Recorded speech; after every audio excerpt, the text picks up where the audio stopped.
오늘 드릴 말씀은 가난에 대한 얘기입니다. 가난하면 과연 멍청해질까?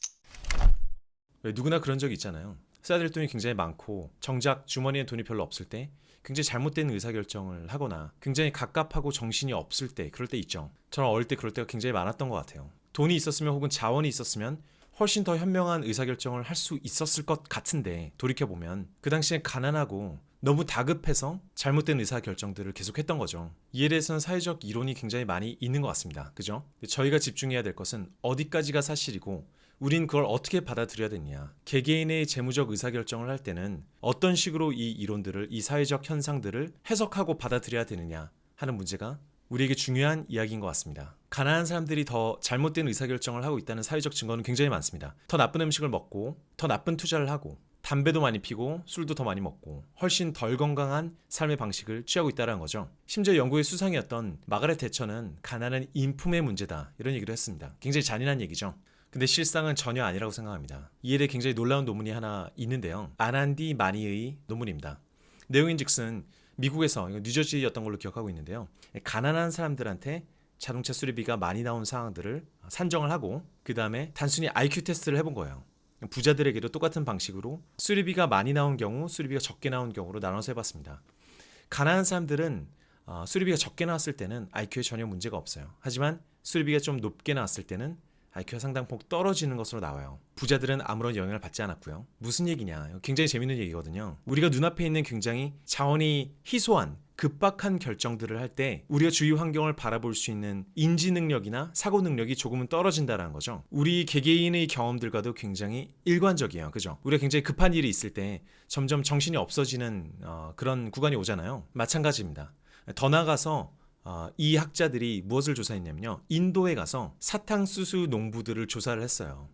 자, 인도의 사탕수수 농부들은 재미있는 게 똑같은 사람이어도 수확을 한 직후에 연소득이 60%가 생기고 한동안 배불리 먹고 한동안 부유한 생활을 하다가 다른 반년 동안은 상대적으로 훨씬 가난한 생활을 해요. 그죠? 수확 직전에 아주 가난한 생활을 하게 되고 수확 직후에 제법 부유하게 산단 말이죠. 이분들에게 수확 직후와 직전에 IQ 테스트를 실행을 해봤어요. 놀랍게도 수학 직전에 자원이 굉장히 희소한 상황에서는 IQ가 무려 14포인트나 떨어진다는 걸 발견했다는 겁니다.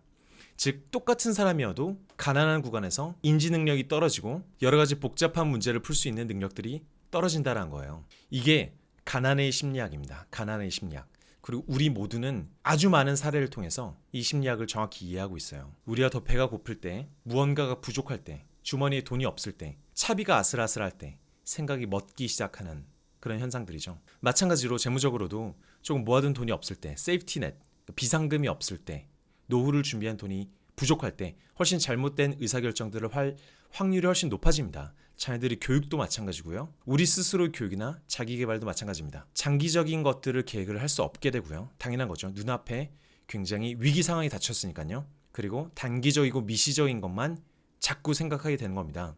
말 되죠, 여러분? 여기서 얻을 수 있는 인사이트는 제가 봤을 땐 두 가지라고 봅니다. 첫째, 꼭 어리석어서 가난해진 것은 아니다. 대신에 가난해지면 어리석어지기 훨씬 쉽다. 굉장히 무서운 얘기죠. 이런 현상을 토대로 한 축에서는 가난한 사람들이 대체로 어리석다며 어리석기 때문에 가난했던 것 아닐까? 라는 극단적인 보수주의가 나옵니다. 다른 한 축에서는 가난하지 않았더라면 어리석지도 않았을 것이다. 라는 이론이 나오는 거죠. 저는 일부분 둘 다 맞는 얘기인 것 같아요. 양쪽 진영이 소위 보수와 진보로 나뉘어서 굉장히 극렬하게 싸우고 있지만 사회와 사람을 바라보는 시선이 굉장히 다르기 때문에 화합하지 못하고 있지만 저는 이런 사례를 수없이 많이 봤습니다.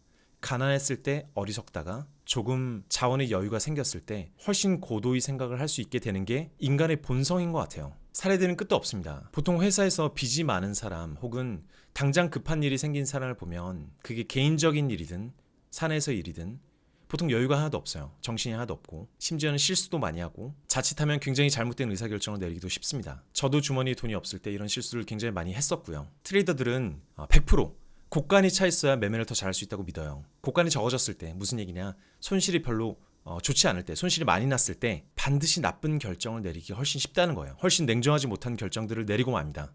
그게 꼭 트레이더의 어떤 전체적인 능력을 이야기하는 건 아닙니다. 똑같은 트레이더여도 본인이 힘들고 손실이 많이 나 있을 때 잘못된 의사결정을 하기 훨씬 쉽다는 거죠. 물론 이제 프로니까 그마저도 스스로 이해하고 조율할 수 있어야겠지만요. 이걸 해결하기 위해서 우리가 시도해볼 수 있는 방법은 크게 두 가지가 있는 것 같아요. 한 가지는 정치적인 거죠. 모든 사람들이 기본소득을 늘려주면 어떻게 된다? 대부분의 사람들은 어리석은 의사결정을 내릴 가능성이 훨씬 적어진다.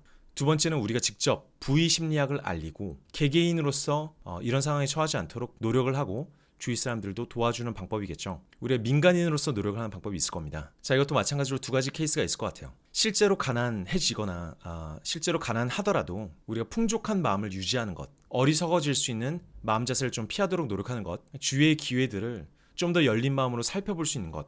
그리고 두 번째는 가난이 오지 않도록 철저히 준비하는 것입니다. 가난해진 이후에 이런 환경의 영향을 받는 것이 확실하다면 우리가 그 전에 미리미리 많은 준비를 해두도록 최선을 다해야 된다는 거죠. 자, 일반적으로 가난에 대해서 우리가 가난한 사람이 있고 부유한 사람이 있다라고 일직선상의 한 점으로 얘기를 하지만 실제로 우리 마음은 항상 두 가지 이상의 점을 갖습니다. 절대 가난이 있고 어느 정도의 평균적인 살림살이가 가능한 수준이 있어요. 그러다 어느 순간에는 우리가 동경할 만한 수준의 부가 있습니다.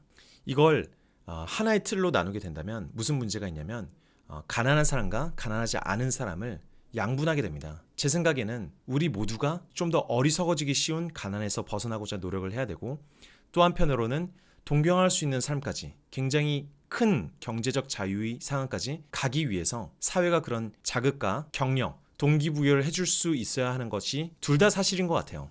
그래서 비단 부유한 사람들이 가질 수 있는 기회만이 옳다라고 얘기할 것이 아니라 가난의 구조를 좀 더 이해하고 주위에 최대한 많은 사람들이 이런 절대적 가난에서 벗어날 수 있도록 좀 더 건전하고 활기찬 부를 추구할 수 있는 사회를 만드는 것이 우리에게 굉장히 중요하겠죠. 자, 저희가 원하는 것은 최대한 많은 사람들이 이렇게 가난의 굴레에서 좀 더 어리석은 생각의 굴레로 자기도 모르게 빠져드는 것을 방지하고 우리 주위의 환경을 좀 더 제대로 인식하고 내 스스로를 알아갈 수 있도록 돕는 것입니다. 여러분들이 어떻게 생각하는지 댓글로 알려주시고요. 구독해주시고 좋아요 눌러주시길 바랍니다. 감사합니다.